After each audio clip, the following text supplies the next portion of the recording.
Wakristo wote ambao wako hapa, muniruhusu ni wasalimu nyote katika la Bwana wetu Yesu Kristo. Let us not keep tired. Bwana asifiwe. Leo kwa mgeni wetu wa heshima ambaye jina lake ni Godwin Cheruyot, Arapto, pamoja na wote ambao wamekusanyika hapa, muniruhusu ni wasalimu nyote katika jina la Bwana wetu Yesu Kristo. Bwana asifiwe. Bwana asifiwe. Leo nataka niwaambie wapendwa, hii dunia haijalishi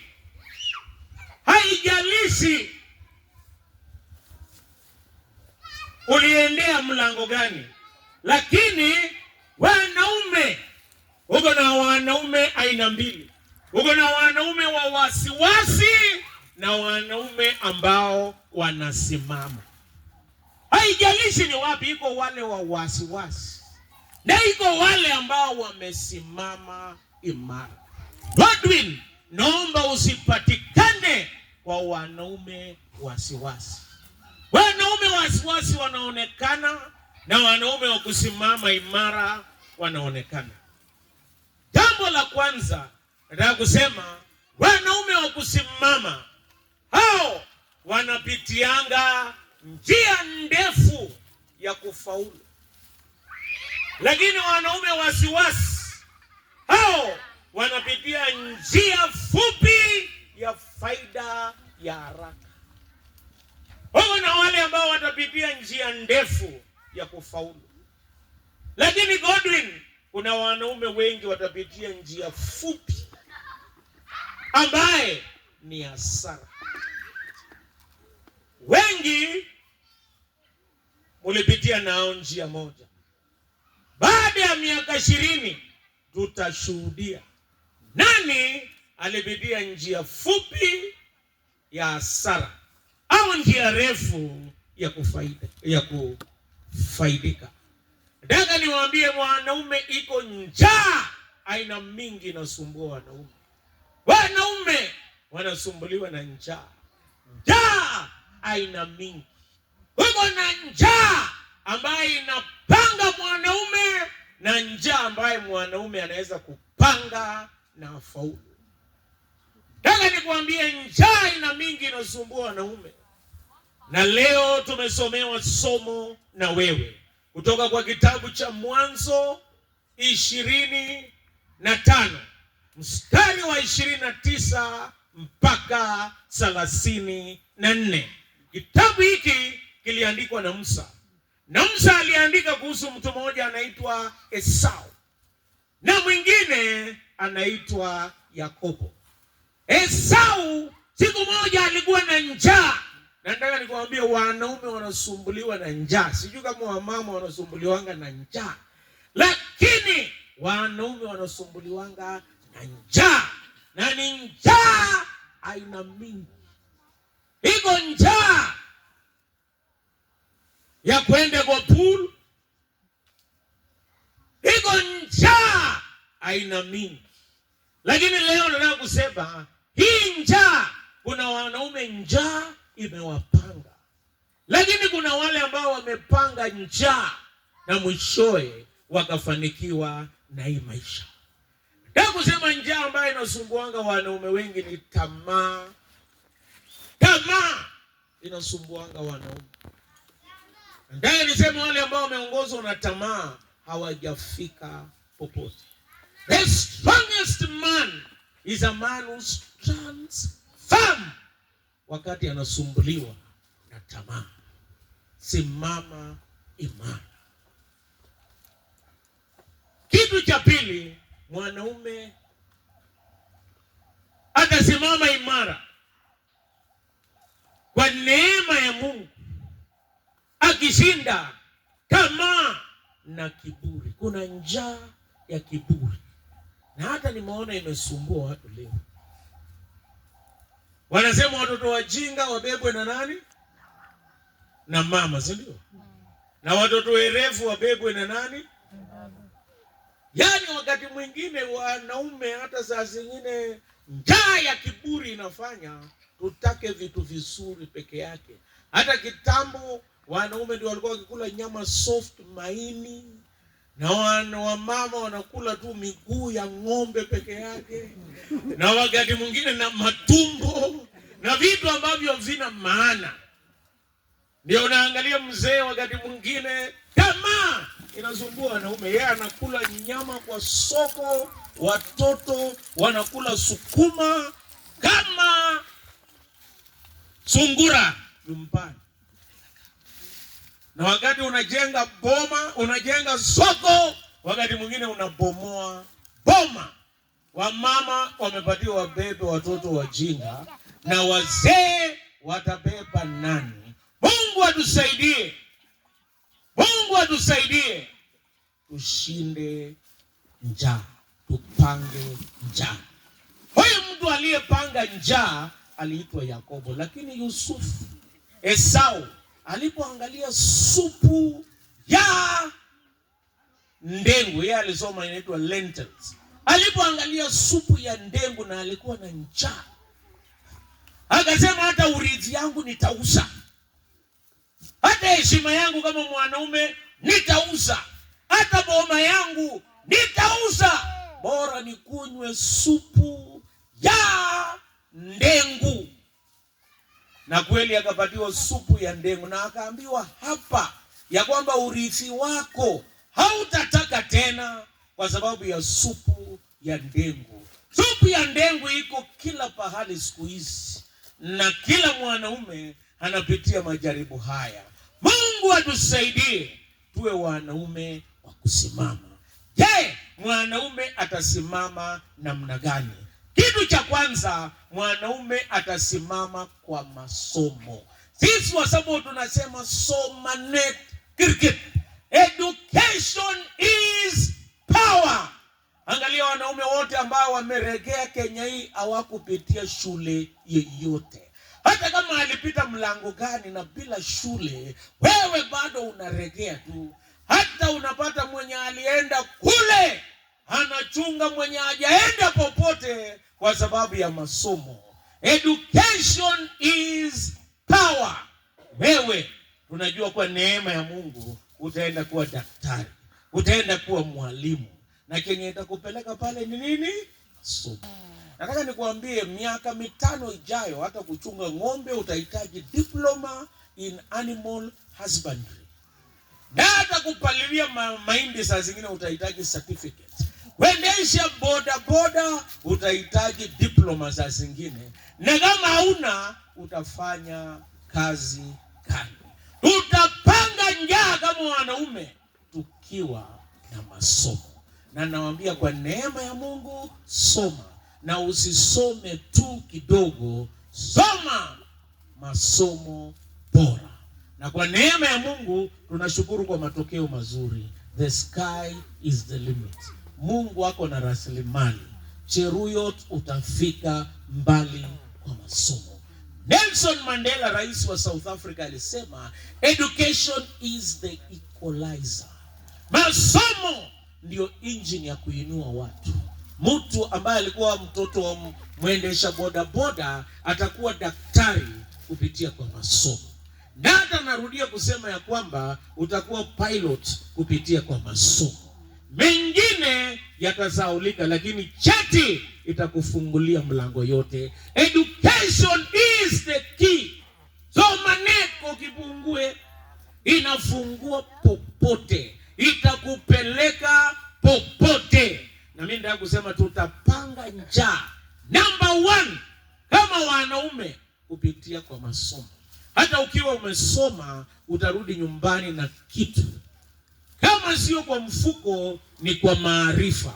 Masomo ni ya maana. Kitu cha pili, tutapanga njaa kwa tabia. Hata ukisoma bila tabia ni kazi bure. Hata shujaa mkubwa ambaye aliitwa Samson alikuwa na nguvu, lakini tabia ilifanya akanyolewa. Ninaomba Mungu akusaidie upange njaa kwa masomo, tabia, na baadaye inaitwa consistency, ufuatilia mambo haya siku zote. Wameongea kuhusu wewe na wakasema ya kwamba wewe kutokea ukue mdogo umekuwa ukifanya vyema. Ninaomba Mungu akusaidie uwe consistent. Be consistent. Vile ulikuwa primary, vile utakapokuwa senior secondary, na hata baadaye university, usibadilike. Kuwa na tabia hizo ambazo ni njema. Na ndio niseme njaa. Mlisema ya kwamba njaa ndio inaangamizanga wanaume wakienda university. Kama hajui kusonga sasa, wale wanaenda Nairobi bila kujua kusonga ugali, wanaenda kupangwa na Yakobo wa upande hiyo, wanapangwa. Na nakwambia wanaolewa. Ni vizuri mwanaume know all the skills, hata kukamua ng'ombe chua. Na nakuambia usipojua hizo skills utapangwa kwa maisha. Huko na wale wako tayari ukienda university kukusongea, lakini hakuna cha bure dunia hii. Njaa itafanya utauza urithi yako ya degree kwa sababu ya supu ya dengu. Na tunapata jamaa, iko jamaa moja tulienda kumuombea akienda university. Tukamuombea kabisa. Tena nilikuwa Kericho siku hiyo, tulikuwa tunaimba number 46. Not number 46, number 190. Achobota ya imake ngo.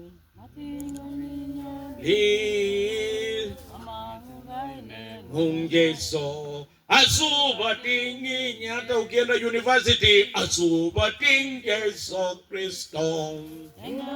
Himakwa awa amaje gityo agazine amaje magengu kiacho Mungu leldo misubu iko supu mbele kiacho Mungu leldo nyu agaze chamyengu ageni betu notomye yeiwe. Tukamuombea, tukamtuma university. Pesa tena walimchangia na kanisa, wampatia pocket money, akaweka kwa mfuko hii na mfuko hii na mfuko ya ndani, 1000 hapa, 200 hapa, 100 hapa na 50 upande hii. Tukamuombea akaenda. Kijana alisahau njaa ni mingi. Yeye alikuja akaniambia baadaye, alifika huko akaona watu hajawahi kuwaona tena wakamkaribisha. Yeye hakuwahi jua kusonga ugali, hakuwahi kujua kukatakata mboga, na university ni comrade power. Wacha akatakatiwe, hata aoshewe socks, ajui kufua manguo, wamepembeleze mwanaume strong, atakani kufanya chochote, anatembea tu hivi na wengine na longi nusu mringoti na kung'ang'ana. Wacha apate mtu. Pesa ilipoisha, anasema alifukuzwa, akapatikana kwa chang'aa karibu akuwe mwenda simu, na yeye karibu ause degree kwa sababu ya supu ya ndengu. Nataka niwaambie video ni supu ya ndengu. Wengine wameuza masomo kwa sababu ya supu ya ndengu. Wengine ni wale watu wengine wanafaa nguo tofauti na yako, wanafanya unauza kipawa chako na baraka ambaye Mungu amekupa. Ninaomba ya kwamba upange njaa kwa tabia zaidi kwa kufuata Yesu Kristo. Bwana asifiwe. Jambo la pili nataka kukuambia ndugu yangu. Jambo la pili nataka nikuambie, si kila kitu rahisi inafaa. Sio kila kitu ambayo unapata rahisi unafaa. Hata sisi wanaume tumepotea, wamama tumepotea. Pesa ya rahisi siku hizi ya siasa, nani anaenda kurokota? Wazee ama wamama? Ni wazee ama wamama? Tena jua imechapa mtu kutokea saa 3 anaongojea shilingi 50. Yaani hata nguo imechafuka lakini anangojea shilingi. Nataka nikuambie wapendwa, vitu ya rahisi iko mingi dunia hii. Hata vitu ya rahisi ukifika shule wengine wanakuambia unaweza ipa mtihani. Ni njia rahisi. Siku moja mimi nimekuwa nikisupervise mtihani ya wachungaji, mapasta. Waangalia mwingine bwana amebeba mavitu hapa bwana. Vitu ya rahisi. Kama angeshikwa, angefukuzwa, angekuwa mchungaji kwa sababu ya vitu ya rahisi. Hata hapa huko na wamama wa rais. Huko na vijana wa rais hawana kazi. Hata waliacha shule wanatembea hapo watu wa rais. Hata ukiangalia vile wanafaa ni rahisi. Kila kitu ni rahisi. Nataka nikwambie si kila kitu rahisi unaitiwa uchukue. Sio mawaidha ya rahisi unapokea. Iko mawaidha ingine hata mwenye anakupatia akienda popote na anang'ang'ana mawaidha ya rahisi. Nataka niseme si kila kitu ya rahisi upokee. Hata wewe mama kuna mawaidha ya rahisi. Wacha niongeleshe kuhusu wa mama. Mama mwenye alitoroka bwana yake anakupatia mawaidha ya rahisi.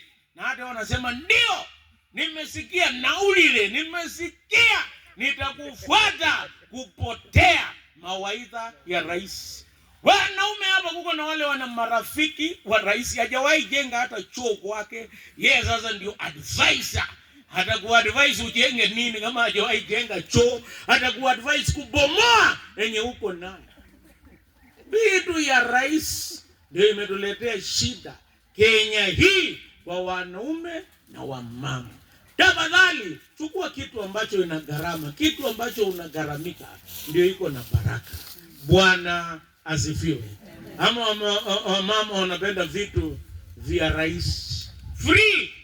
Hata kuenda kanisa kuna gharama. Nataka nikwambie kuna gharama. Ni lazima uamke kila Jumapili. Lazima uoshe manguo. Lazima ufuate Yesu Kristo. Lazima utubu dhambi na kuna baraka mbele. Lakini vitu vya rahisi, hebu angalia mtu akipanda mahindi, akalima shamba vizuri, hakuna mbegu, hakuna mbolea ya rahisi, hata top dressing hajaweka, na baadaye mahindi hiyo mtu anavuna gunia 4 kwa eka 4 kwa sababu ni vitu vya rahisi. Na mama mke wako atakupigia makofi, na kuko na wanawake wanashangilia bwana wao kwa vitu vya rahisi, na wote mnakuwa jamii ya rahisi. Mlisema tunaongelesha Cheruiyot, lakini si Cheruiyot, sisi wote iko vitu vingine tulisahau. Na kazi ya padri ni kukumbusha kila mtu, mama, mzee na hata Cheruiyot. Na hata wale ambao walienda miaka kadhaa, wengine wameingia kwa vitu vya rahisi. Na hata wamepotea. Unaona kijana mkubwa, hako na mama miaka 55, alipashwa tohara miaka 13 iliyopita, hatu hiyo ni baby yake, na ni gogo yake, ni patiem. Sasa unashangaa nini inasumbua watu vitu vya rahisi? Kwa sababu patiem huyo mzee au sumbukani naye, yeye ndio anakupembeleza na imepoteza. Lakini si area hii, ni area nyingine. Hii nyinyi mko sawa, si ndio? Hebu tujipigie makofi watu wa area hii. Na hata pombe ya rahisi chang'aa ya shilingi 20, kill me quick, anaende haraka ya rahisi. Naomba Mungu atusaidie. Cheruiyot, you are very precious. Hii viatu yako si rahisi. Marahisi. Hii nguo yako si rahisi. Penye ulienda si rahisi. Nisikupate unatembea na marafiki wa rahisi. Hapa siku ya engagement yako miaka 10 baada ya kupata degree, usipate umeshikana na mtu wa rahisi. Hata mimi najua baba yako si rahisi, na hatutakubali kwenda bali rahisi. Tunakwambia wewe ng'ang'ana mwenyewe bwana. Cheruiyot, ng'ang'ana bwana. Wewe ng'ang'ana peke yako na hivi vitu rahisi rahisi. Sisi tunataka vitu ambavyo iko na dhamana. Vitu rahisi ni kama udongo, ni kama changarau. Vitu ya dhamani ni kama gold. Umesikia ule mwenye anaitwa Beatrice alikimbia akapata gold, kitu ya thamani milioni 20. Lakini hivi vitu rahisi hapa hakuna penye unafika. Kitu cha tatu nataka tumalizie kwa haraka Ni vizuri kutafuta vitu vya thamani, si vitu vya tamaa. Vitu vya thamani, what is precious? Vitu vya thamani ni vitu ambavyo inadumu. Hata wewe ukifanya matendo ambayo unatakana kutenda ni matendo ya thamani. Hakikisha vitu vya thamani, onesha upendo, onesha uvumilivu, onesha kutegemea. Hiyo iko na thamani. Vitu vya tamaa vinaisha. Mwanaume anastahili kukuwa na nguvu na hekima, sio nguvu peke yake. Kwa nguvu aongeze hekima. Mungu akusaidie. Kuna vitu ambavyo tunafanya kwa nguvu, lakini sana Mungu akupe hekima. Hekima ya kuchagua marafiki. Show me your friends and I will tell you your character. Huyu mtu ambaye anaitwa Esau hakuwa na marafiki wazuri. Hata wewe ukiwa na marafiki wabaya, penye unaenda hautaenda popote. Nataka nikwambie kuna sherehe mingi tumewahi enda hakuna watu. Lakini ya leo Kirui hako na marafiki wa maana. Unaona wamesimama naye, wengine wametoka Pokot. Hata mimi kama leo gari likataa, tukaamua kukuja na pikipiki. Kwa sababu gani? Ya urafiki. Na hii urafiki na Kirui tumetoka Baraton mpaka Kaplamai kwa sababu ya urafiki. Sio kwa sababu ya chocheo ama nini, ni kwa sababu ya urafiki. Choose your friends very very well. Kwa hii maisha marafiki ni wa maana. Na nakuambia chagua marafiki wako vyema. Bwana asifiwe. Na ukichagua marafiki zako vyema utafika mbali. Nataka nimalizie kwa kusema kitu ambacho unadharau. Yakobo alidharau urithi, mwishowe akapoteza baraka. Naomba usidharau heshima ambayo wazazi wamekupea leo. Tumekuja kwa sherehe, wamegharamika na wamebidiika kuhakikisha siku ya leo imefana. Usiwahi dharau chenye wamekufanyia. Wape heshima. Na mimi najua utawapa heshima. Tutakuja graduation nyingine ya degree, baadaye tutakuja graduation nyingine wakati utaenda kiwango kingine. Mungu wa amani awabariki. Amen. Mungu wa amani awe pamoja nanyi. Tunataka kuomba, lakini sana nikimalizia, heshimu Mungu. Ndiposa leo tunataka tupige magoti mbele za Mungu.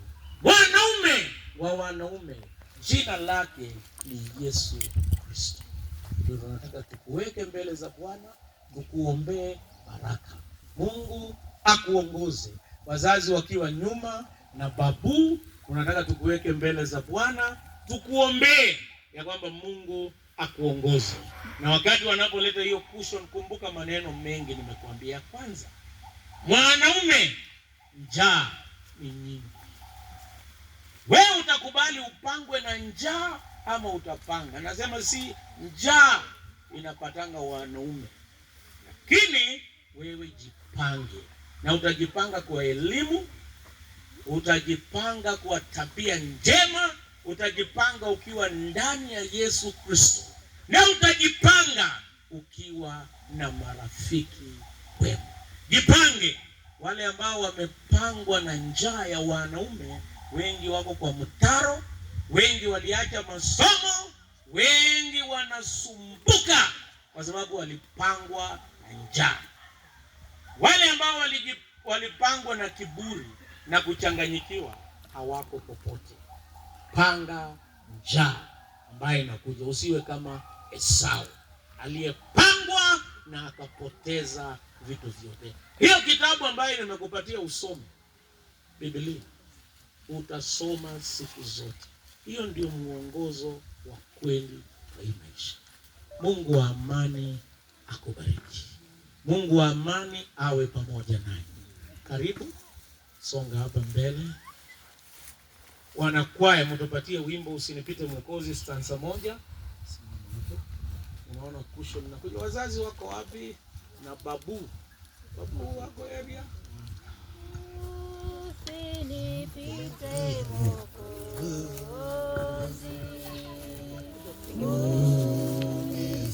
Wazazi wako wapi?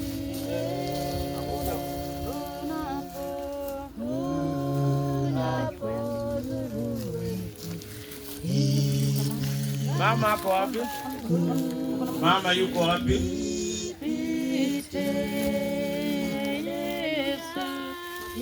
Baba ni wote. Kwa Afrika baba ni wote. Na babu kama wako wote wakuje.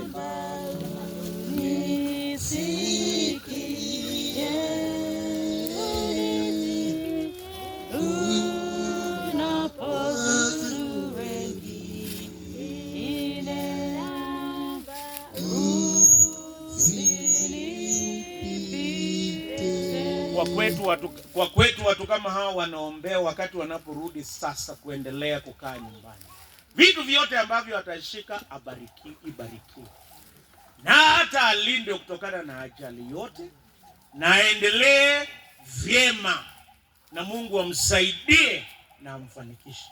Mimi nitamshika hapa, wazazi pia. Shika huyu ni wenu, hata Pamore. Shika yeye, tumweke mbele za Bwana. Tuombe baraka iwe juu yake, Mungu amsaidie na kumuongoza. Bwana akae nanyi.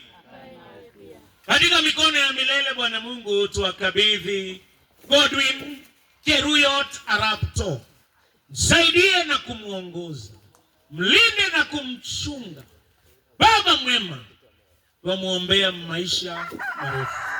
Mpe nidhamu, mkinge na vikundi vya watu wabaya.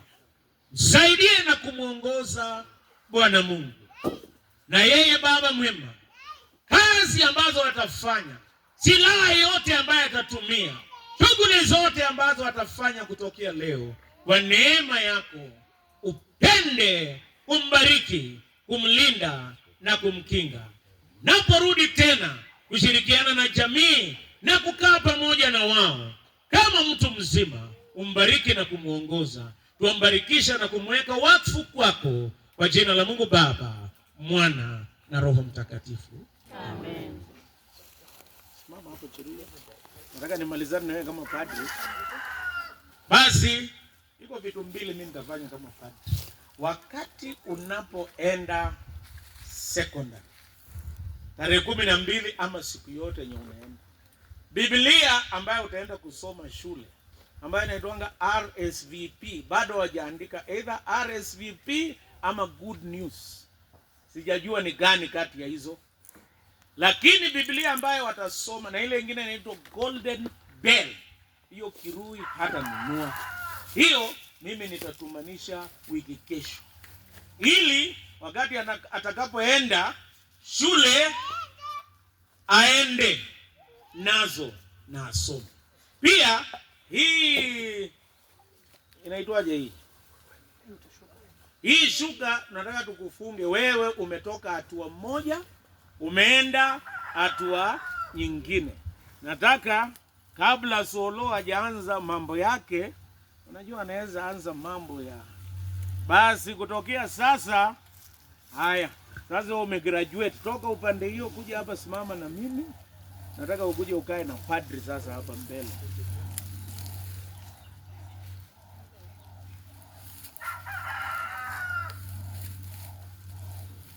Haya, kuja simama hapa bwana. Piga picha na padri na mheshimiwa hapa.